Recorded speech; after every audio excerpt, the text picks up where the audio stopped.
and Broadcasting Company invite you to spend a half hour with the eminent American architect, Frank Lloyd Wright, who in his 83rd year made this film especially for NBC. This is one of a series of film conversations with distinguished figures of our time. Mr. Wright's guest is Hugh Downs of NBC Chicago. Come in, lad. Hello, Mr. Wright. Glad to see you. Nice to see you. What's that you've got in your hand? I have a book here I'm going to ask you a question about in just a moment. I thought in the brief space of a half hour, which is the time we have, what we'd like to do, Mr. Wright, is get as clear a picture as possible for our audience of the essence of your thinking about American architecture and American life. In a half hour? And, well, as much as we're able to do it in a half hour. To launch right into it, would you identify this picture for us? Oh, the picture of the little house on Forest Avenue that I built when I was still with Edward Sullivan. I think it was built before 1893. A little tree grew up, willow tree, through the corridor between the house and the studio, and there was a continual procession around the house where the tree grew through the roof. 1893? Seemed to interest people, yes. I think many of our viewers would agree that looks like a house that could have been built last year. And I think that's as good a way as I can think of offhand to get into our subject, which we might call 60 years of living architecture. When did you first decide to make architecture your life work? Well, fortunately, I never had to decide. It was decided for me before I was born. My mother was a teacher, and she wanted an architect for a son. I happened to be the son, and of course, naturally, an architect. I was conditioned by her. The room into which I was born was hung with the wood engravings of the English cathedrals made by Timothy Cole. Do you remember those? So I was born into architecture. What was your first job as an architect, Mr. Wright? Well, I think I wanted to be an architect, and as near as I could get to it. In Madison, we were poor. We had no money to send me to an architectural school, and Madison, our home, had an engineering school, and a very kind dean, Professor Conover, gave me a stipend to work for him and work my way through the course at the university, and I worked my way almost through it. If I'd stayed 3 months longer, I would have been given a degree as an engineer, but I was anxious to be an architect, and so I started out for Chicago 3 months before I would have graduated. And I suppose you could say that my work for Conover, perhaps, as an engineer, designing clips and little details of ironwork, was my first architectural job. Would you say that any of Sullivan's ideas in architecture influenced you at that time? Naturally. They were influencing nearly everybody in the country. How so? He was the real radical of his day, and his thought gave us the skyscraper. See, the building was, when buildings first began to be tall, they didn't know how to make them tall. They would put one 2-story or 3-story building on top of another until they had enough. And I remember Lieber Meister would come in and did come in and throw something on my table, the Wainwright building in St. Louis. He said, "Wright, the thing is tall. What's the matter with a tall building?" And there it was, tall. And after that, why, the skyscraper began to flourish. And I think all the skyscrapers you see today were the result of Louis Sullivan's initiative. And that was his kind of mind, his type of thought. You see, he saw the thing directly for what it was. Most people who are at all acquainted with your work know the fact that your work is organic and intimately bound up with the lives of people. When did this idea first begin to take shape in your work? Well, that's pretty difficult to say. Of course, in my youth, nothing existed of the sort that I wanted to see happen. It didn't exist anywhere. It had to be made. And it happened out here on the western prairies of Chicago. The first expression in humane terms of what we call now organic architecture. But you use the word organic. Is that any different from my use of the word modern architecture, in your opinion? Very different, because modern architecture is merely something maybe built today, but organic architecture is an architecture from within, outward, in which entity is the ideal. We don't use the word organic as referring to something hanging in a butcher shop, you know. Organic means, in philosophic sense, entity, where the whole is to the part as the part is to the whole, and where the nature of the material is the nature of the purpose. The nature of the entire performance becomes a necessity, and out of that comes what significance you can give the building as a creative artist. Well, now then, with that in mind, what do you try to put into a house when you design one? First of all, the family it's designed for, as a rule. Not always easy and not always successful, but usually so. And we try to put into that house a sense of unity of the altogether that makes it part of its site. If the thing is successful, the architect's effort, you can't imagine that house anywhere than right where it is. It's a part of its environment, and it graces its environment rather than disgraces it. A striking example of a site and house going together is, of course, Bear Run House. How did you relate the site to the house? Well, there was a rock ledge, bank, beside the waterfall, and the natural thing seemed to be to cantilever the house from the rock bank over the fall. See, and the Bear Run House came into possession of concrete and steel with which to build a house, and of course, the grammar of that house cleared up on that basis, and then, of course, Mr. Kaufman's love for a beautiful site. He loved the site where the house was built, and he liked to listen to the waterfall. So that was a prime motive in the design. I think you can hear the waterfall when you look at the design. At least it's there. And he lives intimately with the thing he loved. Tell us about your own home, Mr. Wright, Taliesin. Well, Taliesin, of course, was built in 1911 and was a kind of refuge at the time. I was getting a worm's eye view of society and needed to get into the country, and my mother had prepared this site for me and asked me to come and take it, and I did.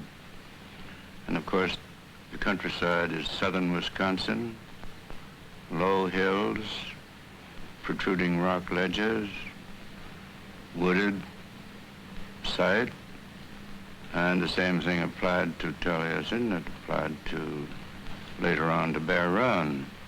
The site determined the features and character of the house. Taliesin really is a stone house, and it is a house of the North, and it was built for the North. I loved the icicles that came on the eaves, and in winter the snow would sweep up over it, and it looked like a hill itself, or one of the hills. And it was built to belong to the region my grandfather came to when the Indians were still there about 125 years ago. And the valley was called the Valley, lovingly, and it was a lovable place. And the valley was cleared by my grandfather and his sons, and telling us an instance of the third generation going back to the soil and really developing it and trying to make something beautiful of it. Where did the name Taliesin come from, Mr. Wright? My people were Welsh. My mother's people were Welsh immigrants. My old grandfather was a hatter and a preacher. And they were the cultivated element in the county. And Taliesin, they all had Welsh names for their places. My sister's home was Tonaderi under the Oaks. So I chose a Welsh name for mine, and it was Taliesin, a druid, a member of King Arthur's Round Table who sang the glories of fine art. I guess about the only Britisher who ever did. So I chose Taliesin for a name. It means shining brow.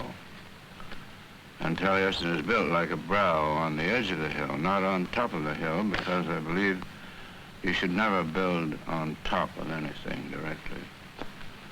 If you build on top of the hill, you lose the hill. If you build one side of the top, you have the hill and the eminence that you desired, you see. Well, Taliesin's like that. Well, in the case of Taliesin West, I want to ask you about some of the great contrast between that and the other Taliesin when it was built for the same person, since both are your homes. Why that difference? Well, you see, the terrain changed absolutely. Here we came to the desert with these astonishing and exciting new forms. In Wisconsin, erosion has, by way of age, softened everything. Out there, everything was sharp, savage. Everything was armed in the desert, and it was an entirely new experience. And so, following out the same feeling for structure, the same idea of building that we had in there, it had to be absolutely according to the desert. So Taliesin West is according to its site again, according to its environment. And the purpose, of course, is much similar and hasn't changed much. What's the difference between organic architecture and conventional architecture? You mean structurally, I imagine? Yes. When you see the old post and beam construction, you can say this is the post and beam, post and beam. There's all a kind of superimposition. And if you wanted partitions, they cut and they would butt, you see, cut, butt, and slash. And if you wanted tension, you had to rivet something to something and make a connection that might give way. Well, organic architecture brought the principles together so that a building was more like this. You see, you could pull on the structure. It had tensile strength owing to steel. And owing to steel, it could have great spaces. And the great spaces could be protected with glass. The Orientals, of course, the Greeks, never had any such facility. If they'd had steel and glass, why, we wouldn't have to do any thinking today. We'd be copying them. But now something had to be done with these new materials, these great new resources, and they are tremendous.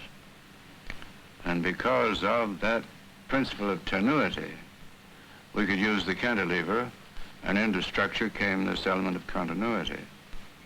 You see, one thing merging into another and of another, rather than this cut, butt, and slash.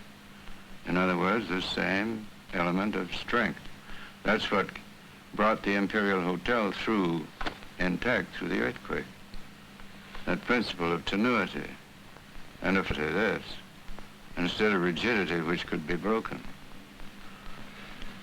Would you recount for us some of the things which are fundamentally your own innovations in architecture? Well, it would be pretty difficult and be a long story, too, perhaps too long for this. First of all came this new sense of space as the reality of the building. Then came the countenance of that space, which is more or less what I termed streamlined. That word streamlined got into the language, I think, about that time through my effort. Then there was the open plan. Instead of a building being a series of boxes and closets, it became more and more open, more and more sense of space. The outside came in more and more, and the inside went out more. That went along until we had practically a new floor plan. And it's been referred to always as the open plan. That was the direct result. Then, of course, there were structural implications, which we hinted at a little while, of a building that had tenuity and instead of a building without any, that could fall apart. These houses built upon this plan are good for 300 years, I should think, several centuries. And in that structural dispensation, a great many features arose, like perhaps the most important one was gravity heat, floor heat, where the heat is in the floor beneath the slab in a broken stone bed. And with a thick drugget on the floor, you have a reservoir of heat beneath you. So you sit warm, you can open the windows and still be comfortable, and the children play on a nice warm surface, and if your feet warm and you sit warm, you're warm. Oh, and I think the corner window is something we should mention in connection with innovation, and you can judge from what happened to by way of the corner window, what has happened to many of the innovations. The corner window was indicative of an idea conceived early in my work, that the box was a fascist symbol, and the architecture of freedom, of democracy, needed something beside the box.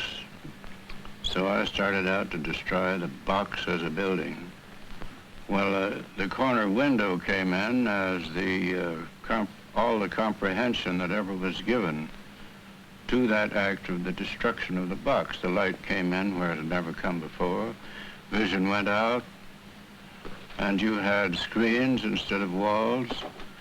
Here the walls vanished as walls, and the box vanished as a box. And the corner window went around the world, but the idea of the thing never followed it. And it became merely a window instead of the release of an entire sense of structure.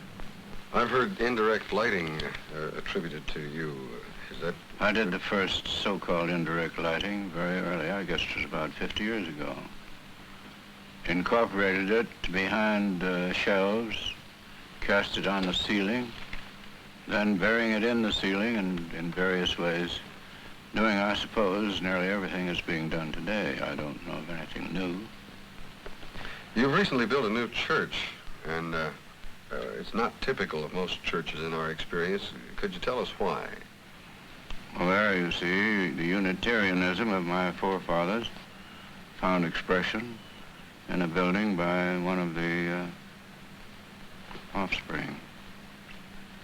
The idea of unity, Unitarian. The Unitarians believed in the unity of all things. Well, I tried to build a building here that expressed that sense of unity. The plan you see is triangle, the roof is triangular, and out of it you get this expression of reverence without the steeple. The building itself, covering all in all, and each in all, says what the steeple used to say, but says it with greater reverence, I think, the form of the structure. And I didn't like to build a church in the city. I thought to take it into the country and make it more of like a country club, and its aspects would be more interesting and inviting to the congregation, so I persuaded them to go out. And I went out, but we didn't go far enough, I guess, because before we got the church built, the town came out. And we found ourselves suburban instead of in the country. But if you're going to decentralize now, you've got to go far and go fast, because everything is coming along. You can see decentralization everywhere now. You can see the factory going to the country. You can see the merchandiser, impatient with the traffic problem, moving out to the country. I think the gas station was an agent of decentralization. All these things are going on around you, whether you want to acknowledge them or not. Now, it has to be planned for. It's better to plan for it than it is to let it take place as the cities themselves grew. New York, for instance, is just an overgrown, crazed village in plan. Our great cities. And what is supposed to be the growth of the city is really going to be finally the death of the city. If you were to plan and build an entire city, including the elements of shelter and work recreation, and worship, as we were just talking about. What would you intend to accomplish in doing this? Well, I think primarily the use of and sympathy with the site, the nature of the ground, and the purpose of the city or town, whatever it might be. And of course the character of the inhabitants would be no little consideration in that connection. In other words, it would be a native, a natural performance. Organic architecture is a natural architecture. A natural architecture. Now, what would a natural architecture be? It wouldn't be some eclecticism, something that you picked up somewhere by way of taste and applied to the thing. You'd go into the nature study of the circumstances and come out with this thing from within, wouldn't you? Well, it would apply to a town, apply to a city, apply to the planning of anything. Even to a factory? I wanted to ask, when you build Especially a factory, well, what do you consider are the most important factors in this case, building of a factory? Well, I think the human values involved. I think the lives of the workers. I don't see why it isn't a more profitable thing to make those lives happy. They'll be more productive. And environment, as we found it to be when we built the Johnson building, results in a greatly increased efficiency on their part. If you make them proud of their environment and happy to be where they are, and give them some dignity and pride in their environment, it all comes out to the good where the product is concerned. The Johnson people have found that out. The Johnson people have a profit-sharing system with their employees. And when they got into that building, why, one of the first consequences was tea in the afternoon. And they didn't like to go home. They loved to stay in the building, be there, come early, enjoy it as charming features of a very interesting, exciting environment. And it is profitable, it does. I think the phrase is payoff, isn't it, in our country? And the payoff, of course, is the criterion by which everything is decided. Well, even deciding it by way of the payoff, a healthful environment in which the workers can take pride pays off. Over the years, Mr. Wright, the American press and sections of your own profession have not always treated you kindly. I just wonder if you have any comment about this. Well, I don't see any reason why they should have treated me kindly. I was entirely contrary to everything they believed in. And if I was right, they were wrong. Why should they treat me kindly? It was a question at one time, I suppose, of their survival or mine. And in those circumstances, you know what happens, don't you? Something has to give. It's still happening in a way, but not so much now. But it is true that still the greatest appreciation for what we've done comes from European countries in the Orient rather than from our own country. We're very slow to take things on that occurred at home. It's always been the idea of our people that culture came from abroad, and it did. Can't blame them for thinking so. They didn't want to hear of its developing in the tall grass of the western prairies. That was not exciting. In fact, they rather resented hearing about it in that sense. So when it had gone abroad, and it had been understood and appreciated abroad, and the Europeans came over here with it, they could sell it to the American people, and they would take it from them when they didn't like to take it from me. Through the span of your life, there have been great changes in the world, economically, socially, and ideologically. Through years of war and peace, through years that spelled great hopes and great disasters for mankind. Have any of these changes influenced your work or your thinking? No. And it's a little unfortunate that my work couldn't have influenced those changes. Probably if it had been better understood, I might have had a very beneficial influence on those changes. But I can't say that those changes had any effect on my work. My ideal was pretty well fixed. I was pretty sure of my ground and my star, and I saw no occasion. You see, early in life I had to choose between honest arrogance and hypocritical humility.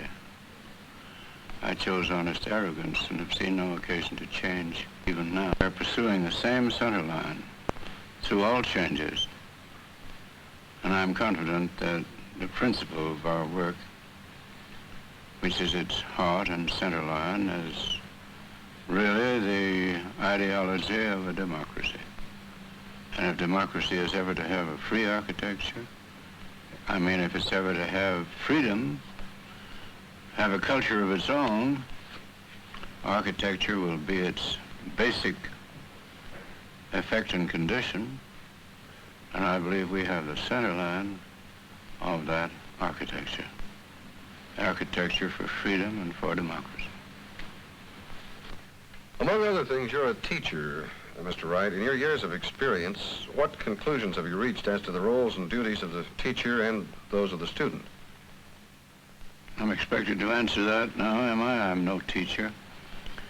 Never wanted to teach and don't believe in teaching an art. Science, yes, business, of course, but an art cannot be taught. You can only inculcate it. You can be an exemplar, which it can grow. But I suppose I, being an exemplar, would be called a teacher, in spite of myself. So go ahead, call me a teacher. Do you feel that American architecture has progressed generally over the past several years? No, I'm afraid it has not. I think that the effects have been sought and multiplied, and the why of the effect, the real cause at the center of the thing, seems to have languished. If they once mastered the inner principle, infinite variety would be the result. No one would have to copy anybody else. And my great disappointment in it all is that instead of emulation, what I see is a wave of imitation. In your long life of practical and artistic endeavor, what do you consider as your most satisfactory achievement? Oh, my dear boy. The next one, of course. The next building I build. Well, go on from there. What is that? I don't know. I'm not sure, but whatever it is, that will be it. What would you say is the greatest disappointment in your career? Well, I think I touched on it a moment ago when I said that instead of emulation, that I'd seen chiefly imitation of the imitation by the imitator. Might that not be the price that you pay for being ahead of your time? Well, I've had to think about it a good deal of recent years, and looking back, I suppose that that's the way the thing always happens. Probably it has always been so, and is a little more obvious in our day because of commercialized conditions and everybody being in a kind of free-for-all to pull out what he can as soon as he can and make the most of it. So I don't suppose it's any worse than it's ever has been. And maybe that's the way it has to come. Maybe that's the way great ideas eventually obtain by way of abuse. Well, it's a moot question. It's not to be settled here, nor is it to be settled by me. For the past half hour, we have been visiting Frank Lloyd Wright with his guest, Hugh Downs. This is one of a series of filmed conversations with distinguished figures of our time.